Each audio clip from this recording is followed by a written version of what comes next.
혹시 인생의 모든 걸 걸었던 믿음이 한순간에 무너진 적 있으신가요? 저는 그런 순간을 겪었습니다. 30년 동안 한눈 팔지 않고 일하며 쌓아온 연금, 그게 제 미래를 지켜줄 거라 믿었죠. 하지만 현실은 달랐어요. 그 믿음이 무너지던 순간, 그리고 그 속에서 다시 일어선 이야기를 들려드릴게요. 이 이야기가 여러분의 마음에 작은 위로가 되길, 그리고 누군가에게는 다시 일어설 용기를 주길 바랍니다. 저는 68살 서울 외곽의 낡은 아파트에서 혼자 사는 평범한 노인입니다. 이름은 굳이 말하지 않겠습니다. 젊은 시절, 저는 공무원으로 30년을 일했어요. 매일 아침 8시 정각, 사무실로 출근해 서류를 정리하고 민원인을 맞았죠. 퇴근 후엔 집에서 아내와 밥을 먹고 TV를 보며 잠드는 단순한 삶이었어요. 화려하지 않았지만 안정적이었죠. 그 안정 속에서 저는 미래를 꿈꿨어요. 연금이 제 안전망이었어요.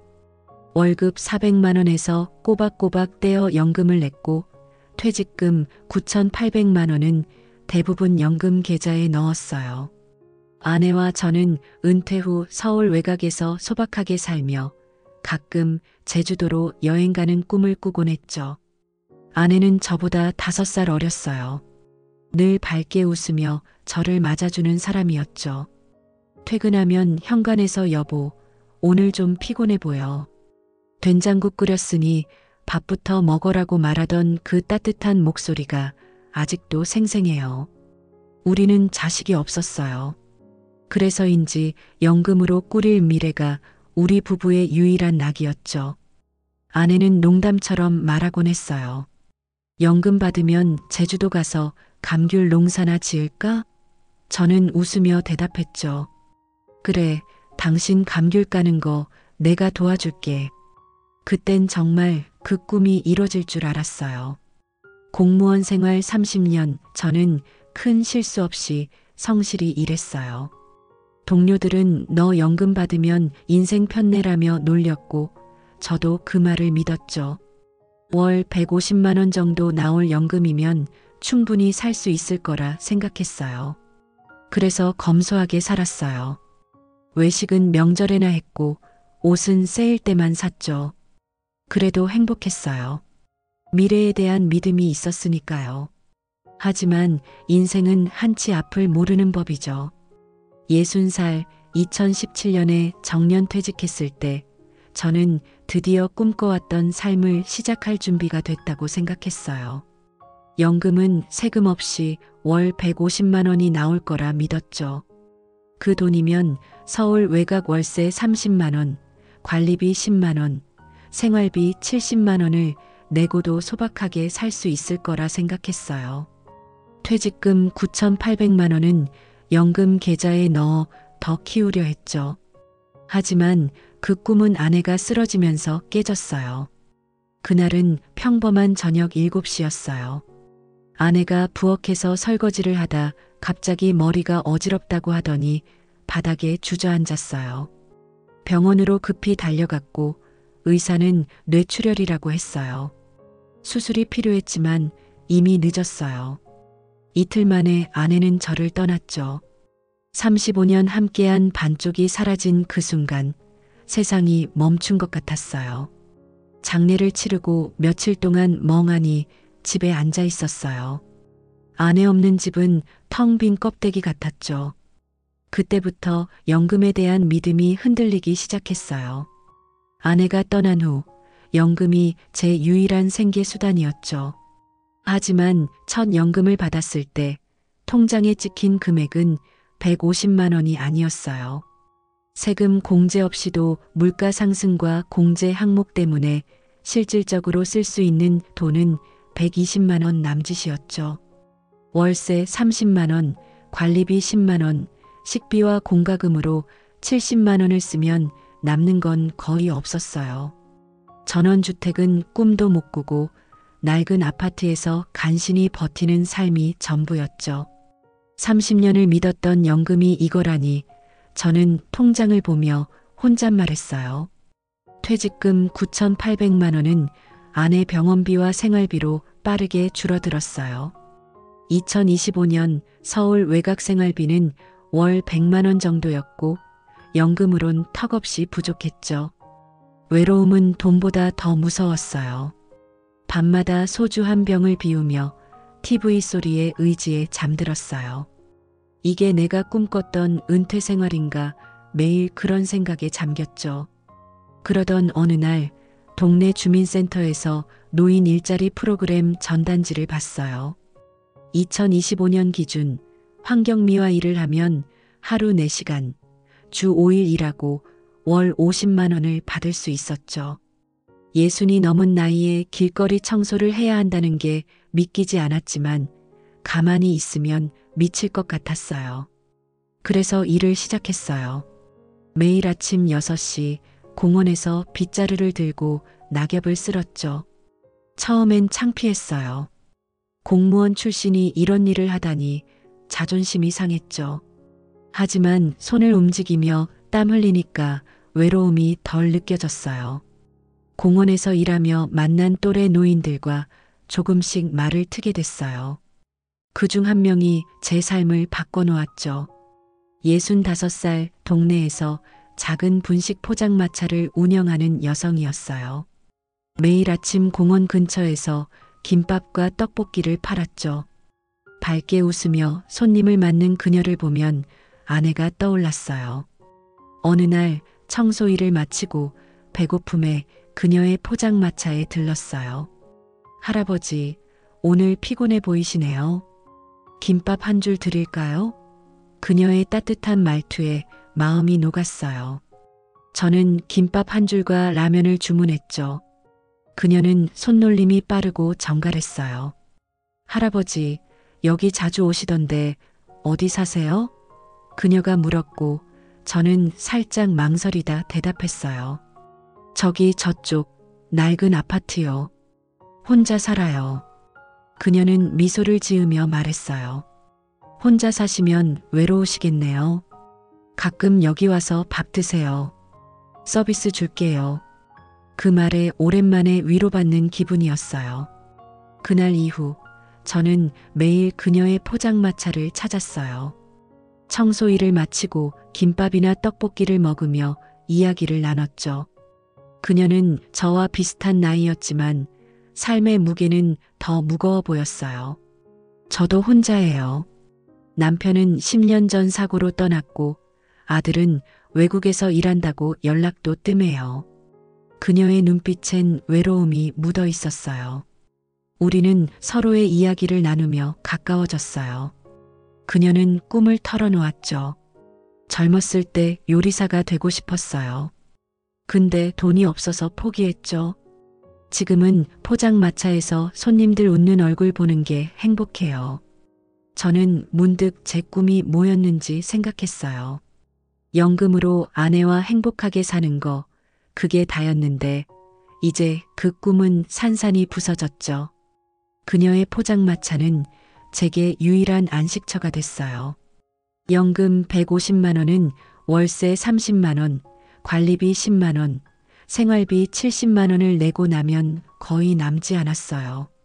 퇴직금 9,800만 원은 아내 병원비와 생활비로 이미 3천만 원 이하로 줄어들었죠. 그녀의 포장마차에서 보내는 시간이 제게는 작은 위로였어요. 어느 날 그녀가 갑자기 가게 문을 닫았어요. 사흘, 일주일이 지나도 열리지 않았죠.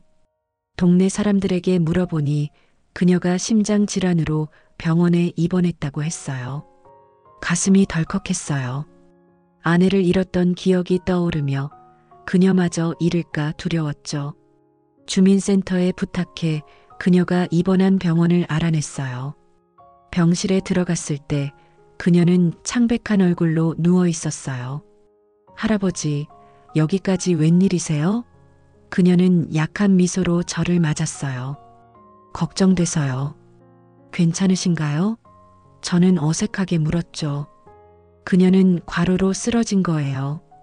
며칠 쉬면 나아질 거예요 라고 했지만 의사는 심장 수술이 필요하다고 했어요. 수술비는 2025년 기준 약 3,500만 원. 그녀에겐 그 돈을 마련할 방법이 없었죠. 그날 밤 저는 잠을 이루지 못했어요. 내 통장엔 150만 원 남짓, 연금으론 수술비를 감당할 수 없었어요. 하지만 그녀를 그냥 둘 순 없었어요.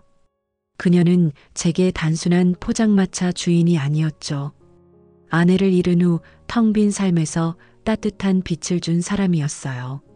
그래서 결심했어요. 그녀를 위해 무언가를 해야겠다고. 다음 날 동네 공원에서 만난 노인들에게 그녀의 사정을 알렸어요. 포장마차 아줌마가 아파요. 수술비 3,500만 원이 필요하대요.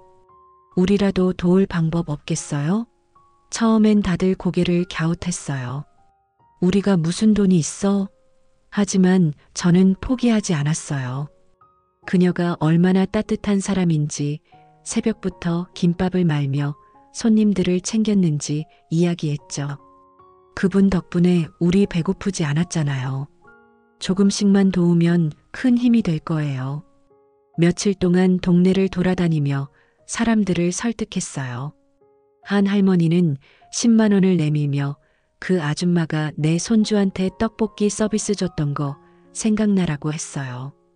다른 아저씨는 5만 원을 주며 술값 아낀 거야 라고 웃었죠. 일주일 만에 120만 원이 모였어요. 아직 턱없이 부족했지만 희망이 생겼어요. 병원에 찾아가 120만 원이 든 봉투를 건넸어요. 그녀는 눈을 동그랗게 뜨며 손사래를 쳤어요. 아니에요. 이거 못 받아요. 하지만 저는 고개를 저었어요. 이건 동네 사람들이 당신에게 받은 따뜻함이에요. 다들 당신 덕분에 행복했던 순간을 기억하죠. 그녀의 눈에 눈물이 고였어요. 저 같은 사람한테 왜 이렇게들 잘해주는 거죠? 저는 솔직히 대답했어요. 당신이 저한테도 그랬으니까요. 당신 포장마차가 제게 유일한 위로였어요. 그녀는 고개를 숙이고 조용히 울었어요. 120만 원은 부족했어요. 그래서 크라우드 펀딩을 시도했어요. 주민센터 직원의 도움으로 펀딩 페이지를 만들었죠. 그녀의 이야기를 올리고 포장마차 사진을 함께 올렸어요. 며칠 만에 돈이 모이기 시작했어요. 아줌마 김밥 먹고 힘냈던 시절 생각나요?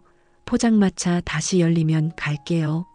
같은 메시지와 함께 10만 원, 5만 원이 쌓였어요. 2개월 만에 1,800만 원이 모였어요. 아직 절반에도 못 미쳤지만 큰 진전이었죠. 그녀는 퇴원해 집으로 돌아왔어요. 저는 매일 그녀의 집에 들러 밥을 챙겨줬어요. 할아버지, 이렇게 신경 쓰면 민폐예요라고 웃었지만 저는 당신이 건강해야 가게도 다시 열잖아요라고 대답했죠. 그러던 중 포장마차 자리에 다른 가게가 들어선다는 소식이 들렸어요. 임대료 100만 원을 내지 못해 계약이 끝났다고 했죠. 그녀는 담담했어요. 괜찮아요. 어차피 몸도 안 좋은데 쉬어야죠. 하지만 그녀의 눈빛엔 상실감이 가득했어요. 저는 상인회에 찾아가 부탁했어요. 그 자리 조금만 기다려주시면 안 될까요? 하지만 상인회장은 사업은 사업이에요. 임대료 못 내면 어쩔 수 없죠라고 냉정히 대답했어요. 그때 그녀의 아들이 한국에 돌아왔다는 소식이 들렸어요. 10년 만에 처음 보는 아들이었죠. 그녀는 펀딩 페이지를 보고 연락했다고 했어요. 아들이 제 소식을 듣고 왔대요. 그녀의 눈빛엔 기쁨이 가득했지만 저는 걱정됐어요. 그녀의 아들이 그녀를 어떻게 대할지 소문이 그의 귀에 들어갔을까봐. 그녀의 아들이 병원으로 찾아왔어요. 40살쯤 단정한 남자였죠. 그는 어머니를 보자마자 눈물을 흘렸어요. 엄마, 왜 아픈 것도 말 안 했어? 그녀는 아들을 끌어안으며 너 바빠서 말 안 했지. 괜찮아라고 했어요. 저는 조용히 병실을 나왔어요. 하지만 그날 저녁 그녀가 전화했어요.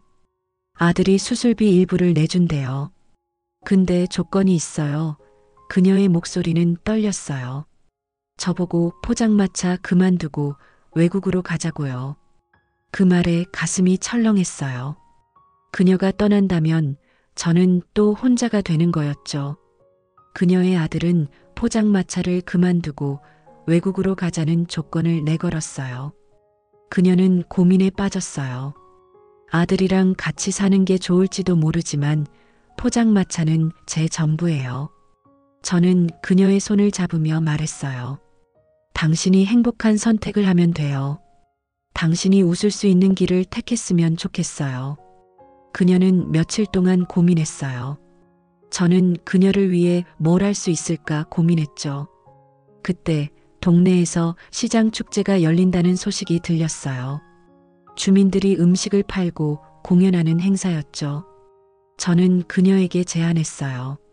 축제에서 포장마차 열어보는 건 어때요? 당신 김밥이면 줄 설 거예요. 그녀는 망설였어요.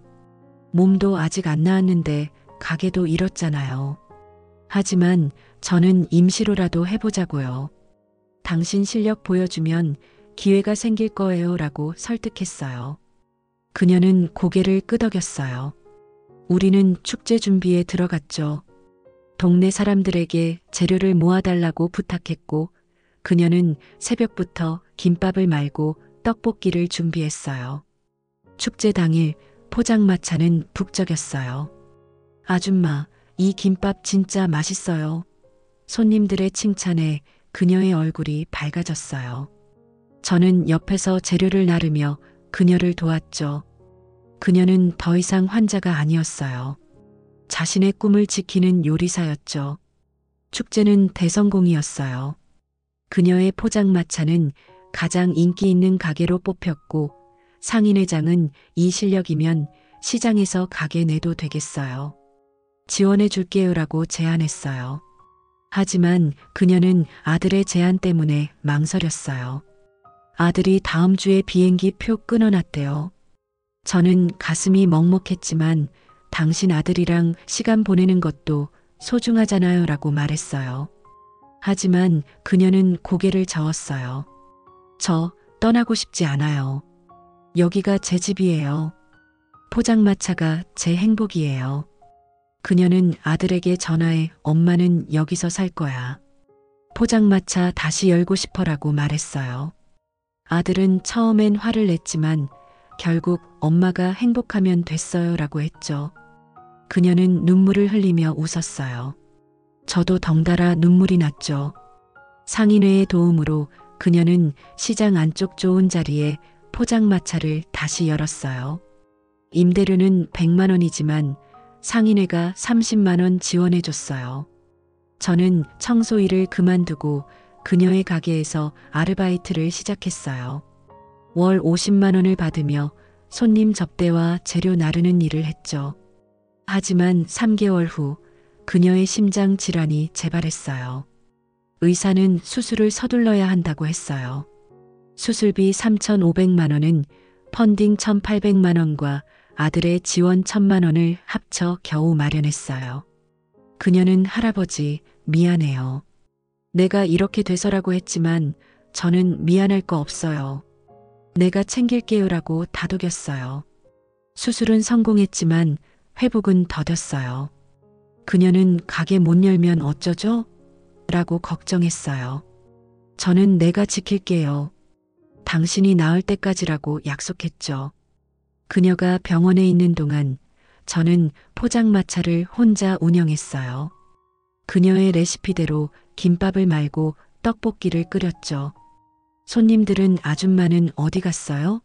라고 물었고 저는 곧 돌아올 거예요 라고 대답했어요. 동네 사람들은 그녀의 소식을 듣고 돈을 더 얹어주며 빨리 나으라고 전해줘요라고 했죠. 그 따뜻함에 세상의 온기를 느꼈어요. 그녀가 태어난 건 수술 후 4개월째였어요. 아직 완전히 회복되진 않았지만 그녀는 포장마차로 돌아오고 싶어 했어요. 손님들한테 미안해요. 내가 만든 김밥이 그립대요. 저는 웃으며 그럼 같이 열어요. 당신 있으면 나도 든든해요라고 했죠. 우리는 다시 포장마차를 열었고 그녀는 천천히 예전 모습을 되찾았어요. 가게는 여전히 북적였어요. 그녀의 미소와 요리 솜씨는 변함없었죠. 저는 옆에서 보조하며 손님들과 농담도 나눴어요. 할아버지, 아줌마랑 부부 같아요. 라는 말에 우리는 쑥스러운 미소를 지었죠. 우리 사이엔 사랑이라 부르기엔 늦은 하지만 깊은 정이 생겼어요. 연금 150만 원은 여전히 부족했지만 가게 아르바이트 50만 원으로 생활비를 보탰어요. 어느 날 그녀의 아들이 손주를 데리고 찾아왔어요. 엄마 건강해진 거 보니까 마음 놓여요. 손주는 그녀에게 달려가 안겼고 그녀는 눈물을 글썽였어요. 저는 그 모습을 보며 조용히 미소 지었어요. 그녀가 가족과 다시 연결되는 순간 저도 행복했죠. 그날 저녁 그녀는 당신 덕분에 여기까지 왔어요. 혼자였다면 포기했을 거예요 라고 했어요. 저는 나도 당신 덕분에 살 만났어요. 연금 믿다가 무너졌던 내 인생, 당신이 채워줬어요 라고 대답했죠. 이제 우리는 매일 아침 포장마차를 열고 손님들의 웃음을 보며 하루를 시작해요. 연금으론 월세 30만 원, 생활비 70만 원을 감당하기 힘들지만 가게 수입과 아르바이트 월급으로 버텨요. 그녀의 건강은 꾸준히 나아지고 아들과의 관계도 회복되고 있죠. 손주가 가끔 할머니, 김밥 줘. 라고 조를 때 우리는 서로를 보며 웃어요. 여러분, 인생은 한치 앞을 모르는 여정이에요. 저는 연금 9,800만 원과 월 150만 원을 믿었지만 현실은 그 믿음을 배신했죠. 하지만 그녀를 만나 새로운 희망을 찾았어요. 지금 절망 속에 있다면 이 이야기를 기억해 주세요. 예상치 못한 곳에서 빛이 피어나니까요. 우리의 이야기가 여러분에게 위로와 용기가 되길 바랍니다. 시청해 주셔서 감사합니다.